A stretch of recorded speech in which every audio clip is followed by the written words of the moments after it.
আসসালামু আলাইকুম সবাইকে। আজকে চলে আসলাম 3টি ভর্তার রেসিপি নিয়ে। আজকে ইলিশ মাছের লেজ দিয়ে 3টি ভিন্ন রকমের ভর্তার রেসিপি আপনাদের সাথে শেয়ার করব। বাসায় মাছ সবাই খেয়ে নিলেও এই লেজগুলো হয় ফেলে দিতে হয়, না হলে বাসার গৃহিণীদের খেতে হয়। সেক্ষেত্রে আপনারা লেজ দিয়ে এভাবে ভর্তা তৈরি করে নিতে পারেন, সবাই চেটে পুটে খাবে। তাহলে আর দেরি না করে চলুন দেখে নিই ইলিশ মাছের লেজ দিয়ে কীভাবে মজার ভর্তাগুলো তৈরি করে নিতে হয়। ভর্তা তৈরির জন্য এখানে আমি ইলিশ মাছের 5টি লেজ নিয়েছি। লেজগুলোকে আমি খুব ভালোভাবে কেটে ধুয়ে পরিষ্কার করে নিয়েছি। এখন এর মধ্যে দিয়ে দিব হাফ চা চামচ লবণ, দিয়ে দিব হাফ চা চামচ হলুদের গুঁড়া, দিয়ে দিব হাফ চা চামচ মরিচের গুঁড়া। এখানে আর বাড়তি কোনো মশলা ব্যবহার করছি না, তবে আপনারা চাইলে একটু ভাজা জিরা গুঁড়া ব্যবহার করতে পারেন। এখন এগুলোকে খুব ভালোভাবে ম্যারিনেট করে নিয়েছি। আজকের ভর্তা তৈরিতে আমাদের আরও 2টি উপকরণ লাগবে, সেটি হলো পটল এবং বেগুন।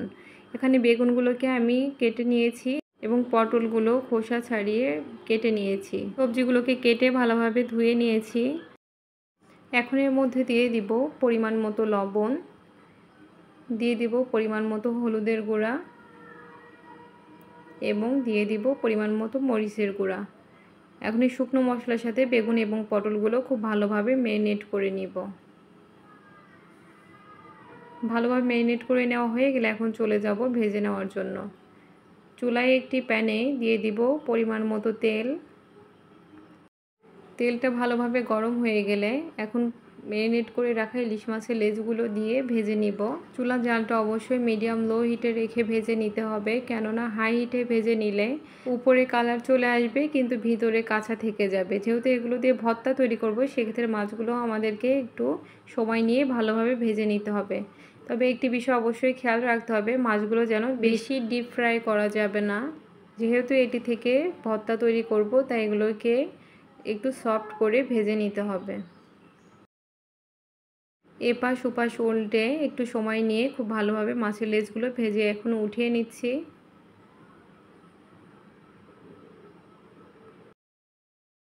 ওই একই তেলের মধ্যে এখন আমি বেগুনগুলো ভেজে নিব।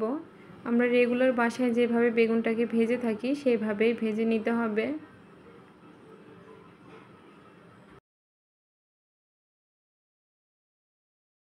বেগুনগুলো খুব ভালোভাবে ভেজে উঠিয়ে নেওয়া হয়ে গেলে ওই একই তেলের মধ্যে এখন পটলগুলো দিয়েও ভেজে নিব।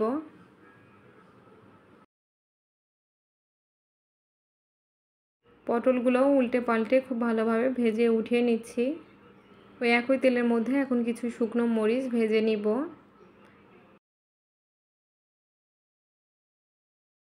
এখন চলে যাব ভর্তা তৈরি করতে। তার জন্য এখানে প্রথমেই মরিচের মধ্যে স্বাদ মতো লবণ দিয়ে মরিচটাকে খুব ভালোভাবে চটকে নিতে হবে। শুকনো মরিচটাকে খুব ভালোভাবে চটকে নেওয়া হয়ে গেলে এখন এর সাথে পেঁয়াজ এবং ধনেপাতা মিলিয়ে নিব। মিলিয়ে এর মধ্যে দিয়ে দেব পরিমাণ মতো সরিষার তেল। সরিষার তেল দিয়ে এগুলোকে খুব ভালোভাবে মিশিয়ে নিলেই হয়ে যাবে। মরিচের ভর্তাটি তৈরি হয়ে গেলে এটাকে একটি সাইডে রেখে এখন চলে যাব ইলিশ মাছের লেজগুলো ভর্তা করার জন্য। ইলিশ মাছের লেজের কাটা বেছে নেওয়াটা খুবই বিরক্তিকর হয়ে থাকে, তবে আমি আজকে আপনাদের সাথে একটি সহজ রেসিপি শেয়ার করব। তার জন্য প্রথমেই ইলিশ মাছের লেজের মাঝখানে যে মোটা কাঁটাটা থাকে সেটি বের করে ফেলে দিতে হবে। এখন এটাকে আমি সরাসরি একটি ব্লেন্ডার জারে দিয়ে নিব। সম্পূর্ণ মাছটাই আমি একটি ব্লেন্ডার জারে দিয়ে নিব। এখন এটাকে ব্লেন্ডারে দিয়ে 2 থেকে 3 বার প্রেস করে একদম লো স্পিডে ব্লেন্ড করে নিব। ব্লেন্ড করা হয়ে গেলে এখন এটাকে একটি পাত্রে ঢেলে নিব। ব্লেন্ড করার পরে দেখুন বড় বড় কাঁটাগুলো উপরে ভেসে উঠেছে। এভাবে বেছে নেওয়াটা অনেক সুবিধা হয়ে যায়। তবে আপনাদের কাছে ব্লেন্ডার না থাকলে আপনারা এটি চাইলে শিলপাটাতেও করে নিতে পারেন। এখন এর মধ্য থেকে সমস্ত কাঁটাগুলোকে খুব ভালোভাবে বেছে নিয়ে চলে যাব ভর্তা তৈরি করতে। তার জন্য প্রথমে একটি পাত্রে নিয়ে নিব ইলিশ মাছের লেজের থেকে কিছুটা পরিমাণ মাছ। আগে থেকে তৈরি করে রাখা মরিচ এবং পেঁয়াজের ভর্তা পরিমাণ মতো দিয়ে এটাকে ভর্তা করে নিব।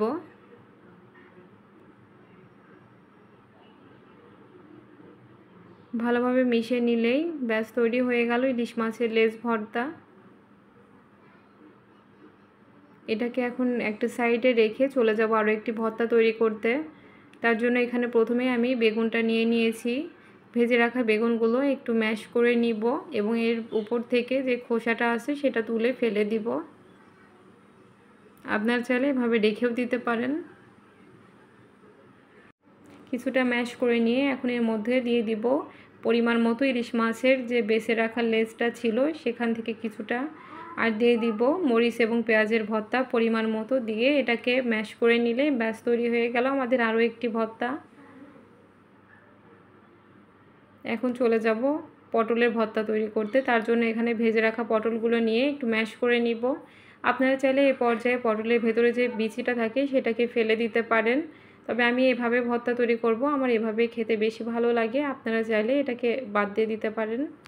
পটলের ভর্তাটি তৈরির সময় একটু চেষ্টা করবেন পটলটা একদম মিহি করে না ফেলে একটু গোটা রাখার জন্য, তাহলে খেতে বেশি ভালো লাগে। এখন এর মধ্যে দিয়ে দিব পরিমাণ মতো সেই ইলিশ মাছের লেজ এবং মরিচ এবং পেঁয়াজের ভর্তা দিয়ে এটাকে ম্যাশ করে নিলেই তৈরি হয়ে গেল আমাদের পটলের ভর্তা।